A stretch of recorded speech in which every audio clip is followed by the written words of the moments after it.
Welcome friends in my YouTube channel digital logic and design की video series में आज हम देखने जा रहे हैं XOR gate and XNOR gate. इससे पहले दो वीडियोस में हमने OR gate, AND gate, NOT gate, NOR gate, NAND gate, ये 5 गेट को डिस्कस किया है। आप डायरेक्ट ये वीडियो देख रहे हैं तो पहले उन दो वीडियो को आई बटन पर जाकर चेक कर ले। नाउ अब हम शुरू करने जा रहे हैं एक्सओर गेट। एक्सओर गेट क्या होता है? तो एक्सओर गेट की डेफिनेशन होती है, वो डेफिनेशन मैं बता रहा हूँ, आप अपनी कॉपी में लिखिए। XOR gate is simply means if both the inputs of XOR gate, आप कॉपी में लिखिए, if both the inputs of XOR gate is same then output will be zero. If both the inputs of XOR gate is same then output will be zero. यानी कि इसका मतलब क्या हुआ कि अगर एक्सओर गेट में दोनों इनपुट सेम होंगे, दोनों इनपुट 0 0 भी हो सकते हैं, दोनों इनपुट 1 1 भी हो सकते हैं, तो अगर किसी एक्सओर गेट के दोनों इनपुट सेम हैं तो आउटपुट हमेशा क्या होगा? 0 होगा। करेक्ट। नाउ सेकंड लाइन आप लिखिए, if both the inputs of XOR gate, if both the inputs of XOR gate is different, then output will be 1. Then output will be 1. If both the inputs of any of XOR gate is different, then output will be 1. यानी कोई XOR gate हमारे पास है, उसके दोनों input different है, एक input 1 है, दूसरा 0 है, या पहला 0 है, दूसरा 1 है, तो आउटपुट विल ऑलवेज बी 1। तो आउटपुट हमेशा क्या होगा? 1 होगा। अब देखते हैं, है ना, क्या लिखा हमने कि अगर दोनों इनपुट सेम है, if both the inputs of any XOR gate is same then output will be 0। तो यहाँ पर आउटपुट क्या कर देते हैं? 0। यहाँ पर क्या डिफरेंट है? यहाँ डिफरेंट है, यहाँ भी क्या है? सेम है, तो यहाँ पर भी आउटपुट क्या हो जाएगा? 0। सेकेंड लाइन हमने क्या लिखी? If both the inputs of any XOR gate is different then output will be 1। अब देखो यहाँ पर एक जगह 0 है, यहाँ पर 1 है, दोनों डिफरेंट है, इसलिए यहाँ पर आउटपुट में क्या लिखेंगे? हम 1 लिखेंगे। यहाँ पर 1 है, दूसरा 0 है, यानी कि दोनों डिफरेंट है, आउटपुट क्या लिखेंगे? हम 1 लिखेंगे। नाउ XOR गेट का सिंबल क्या होता है? XOR गेट का सिंबल और के सिमिलर ही होता है। इस तरह से ये जो हमारा है वो XOR गेट का सिंबल है। ये यहाँ पर हमारे दो इनपुट है, इनपुट ए और ये है हमारा इनपुट बी, और आउटपुट में हमें क्या मिलता है? y is equals to A XOR B. y is equal to हमें क्या मिलता है? A XOR B. ये जो प्लस के बाद हम सर्कल लगाते हैं इसे हम क्या कहते हैं? एक्सोर का सिंबल। इस सिंबल को क्या कहते हैं हम? एक्सोर का सिंबल। तो आउटपुट क्या होता है हमारा? यहाँ पर हम लिखते हैं ट्रुथ टेबल में y is equals to A XOR B. Plus के ऊपर सर्कल लगा दो तो वो क्या बन जाता है? एक्सोर बन जाता है। नाउ अब ये जो फॉर्मूला है ए एक्सोर बी, इसका मतलब क्या होता है? ये तो हमने पहली बार देखा ये वाला सिंबल। तो ये फॉर्मूले को हम क्या करेंगे? एक्सपांड करेंगे। तो फॉर्मूले को एक्सपांड करेंगे तो वो फॉर्मूला बन जाएगा A XOR B is equals to A bar B plus A B bar, A bar B plus A B bar. ये जो है ये हमारा एक्सोर का फॉर्मूला है। ये हमारा एक्सोर गेट का क्या है? फॉर्मूला है। एक्सोर का आउटपुट क्या होता है? A XOR B. A XOR B is equals to क्या होता है? एक्सपांड करेंगे तो A bar B plus A B bar. अब यहाँ पर हम सारे लिटरल्स को समझते हैं। ए बार किसे कहते हैं? बी किसे कहते हैं? ए किसे कहते हैं? बी बार किसे कहते हैं? है ना। अब हमें क्या करना है कि ये जो हमने ट्रुथ टेबल में आउटपुट लिखे हैं, तो ये इनपुट से आउटपुट को हमको चेक करना है कि आउटपुट हमने सही लिखे या नहीं लिखे। तो उसके लिए हम क्या करेंगे? यहाँ पर कंडीशन चेक करेंगे। तो एक कंडीशन मैं आपको चेक करके बताऊंगा, बाकी 3 कंडीशन आपका असाइनमेंट है, आप खुद कॉपी में चेक करें। अगर आपको कोई डाउट हो तो कमेंट सेक्शन में मुझे बताएं। तो सबसे पहले मैं ये 0 0 वाली कंडीशन को आपको चेक करके बता रहा हूँ कि चेक कैसे करना है। सो फॉर एग्जांपल गिवन क्या है हमको? ए इज इक्वल्स टू 0 दिया हुआ है, यहाँ पर देख रहे हैं आप ट्रुथ टेबल में, और बी इक्वल टू भी 0 है, और बी इज इक्वल्स टू भी क्या है 0 है। अब हमको ए एक्सोर बी निकालना है, ए एक्सोर बी निकालना है, तो क्या लिखेंगे हम, ए यानी कि 0 और यहाँ पर ये एक्सोर बी यानी कि फिर 0 इज इक्वल टू क्या होगा, फॉर्मूले में सारी वैल्यूज रख दो। ए बार, ए क्या है 0 है, उसका बार बीच में क्या है डॉट लगा हुआ है, डॉट, बी क्या है 0 है। अंडरस्टैंड, क्लियर है यहाँ तक। नाउ उसके बाद क्या है फॉर्मूले में प्लस, फिर क्या है हमारे पास ए कितना है हमको 0 गिवन है, डॉट बी, बी कितना है 0 है, 0 का बार, तो 0 का बार। अंडरस्टैंड, यहाँ तक सबको समझ में आ गया, क्लियर है। नाउ नेक्स्ट स्टेप हमारी क्या होगी, 0 का बार, 0 का बार क्या होता है, 0 का बार होता है 1 और 1 का बार होता है 0। नॉट गेट पे हमने पढ़ा कि 0 का बार क्या होता है, 0 का इन्वर्ट 1 होता है और 1 का इन्वर्ट 0 होता है।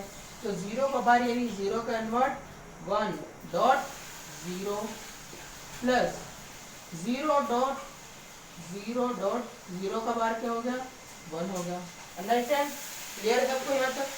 नाउ देखेंगे 1 डॉट 0 कितना होता है 0 होता है। एंड गेट की टेबल याद करो, हमने देखा था 1 dot 0 is equal to 0 plus 0 dot 1 भी कितना होता है 0 होता है, और 0 प्लस 0 भी कितना होता है 0 होता है।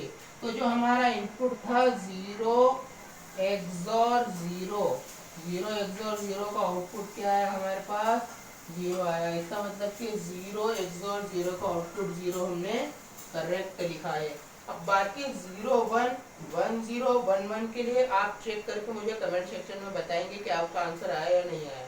मैंने कहीं ट्रुथ टेबल गलत तो नहीं लिखी, ये आप मुझे बताएंगे कमेंट सेक्शन में, है ना। इसी तरह से रखना है आपको, इस तरह फॉर्मूला लिखो, यहाँ पर पीडी पुट करो, जैसे ए 0 है तो 0 का बार डॉट यहाँ पर बी 1 है तो 1 प्लस ए कितना है 0 डॉट 1 का बार। इस तरह से आपको चेक करना है, 3 स्टेप में चेक हो जाएगा, बहुत ईजी है।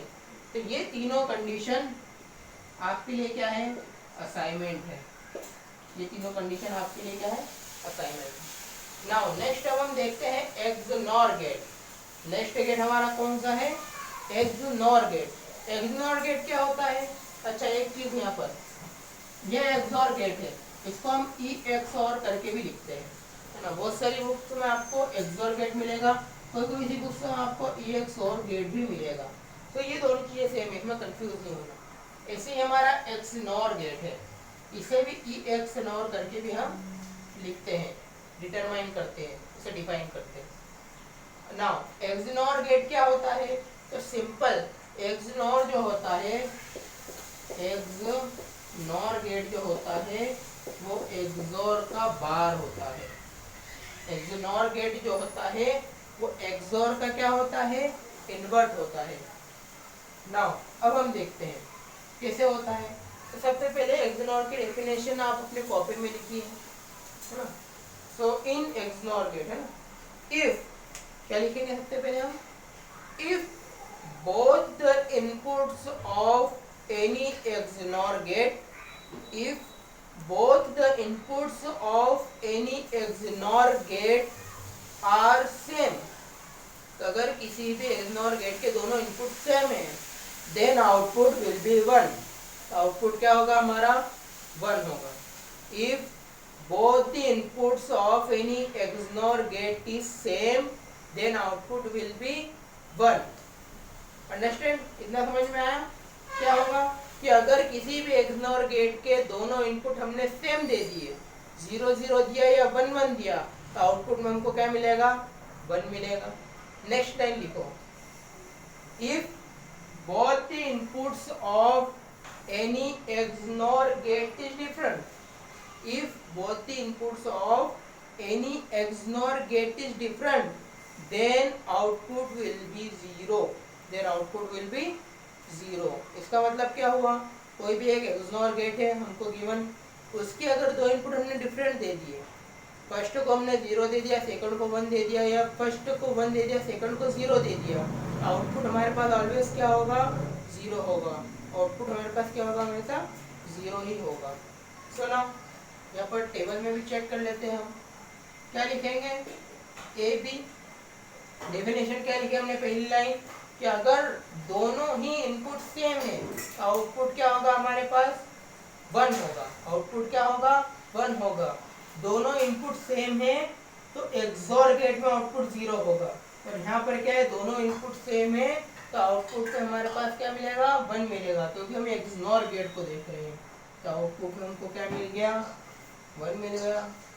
करेक्ट। सेकंड क्या देखा हमने कि अगर आउटपुट इनपुट डिफरेंट है, सॉरी इनपुट दोनों क्या है, डिफरेंट है, तो आउटपुट क्या होगा, 1 होगा। तो यहाँ पर दोनों इनपुट डिफरेंट है तो आउटपुट क्या होगा, 0।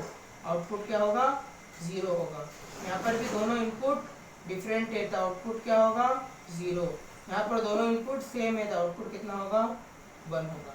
अंडरस्टैंड, इतना समझ में आया ना। अब इसका सिंबल देखते हैं हम। सिंबल भी इजी है। ये था हमारा एक्सोर का सिंबल, ए इनपुट बी इनपुट। अंडरस्टैंड।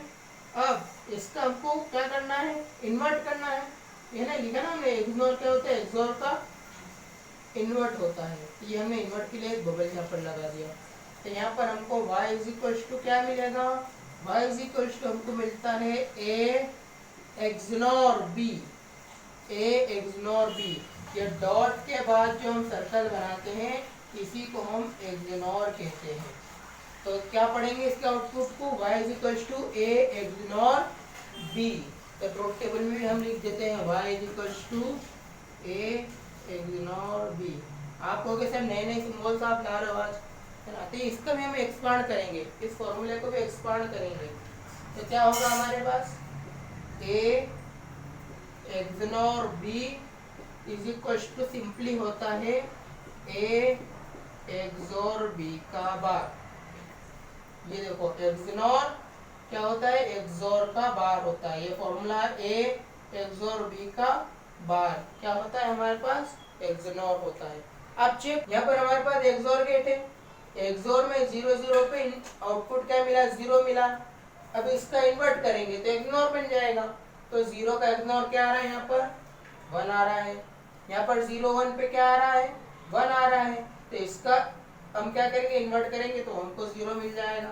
दिख रहा है ना सबको, वहाँ पर 0 था तो यहाँ पर 1 आया, वहाँ 1 है तो यहाँ पर 0 आया। 1 0 का आउटपुट क्या था, 1 था, तो यहाँ पर 1 0 का आउटपुट कितना हो जाएगा, 0 हो जाएगा।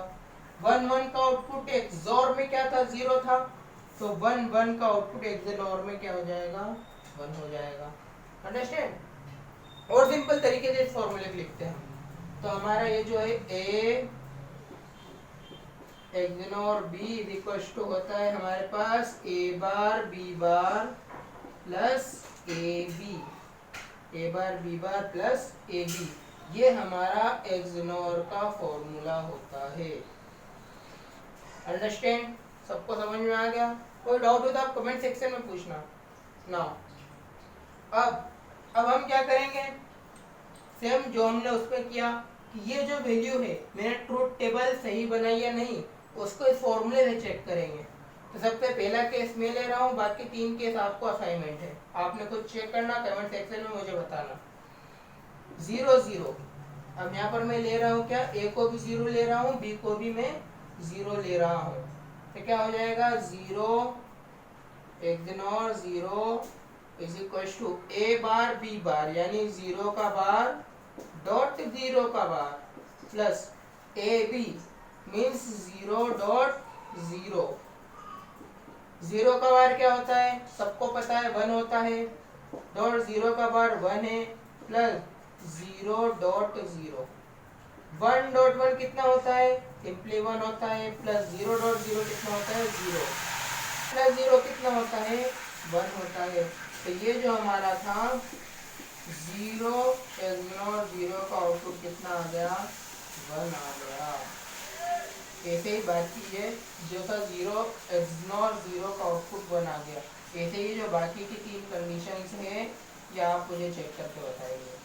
सो इनफ, आज हमने जो है कि 2 गेट देखे, एक्सोर गेट और एक्सनॉर गेट, है ना। ये 7 तो पास से डिजिटल लॉजिक एंड डिज़ाइन में लॉजिक गेट जिन्हें कहते हैं, वो सारे हमने देख लिए। इसके बाद जो नेक्स्ट वीडियो आएगा उसमें हम डी मॉर्गन्स लॉ पर डिस्कस करेंगे। इससे पहले हमने क्या देखा था सेकंड वीडियो में कि नॉर गेट और नैंड गेट को हम यूनिवर्सल गेट से कहते हैं।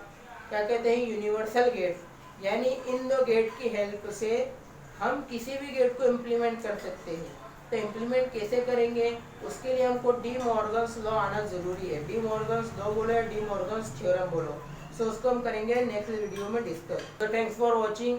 Please like, comment, share and subscribe my channel. Thank you.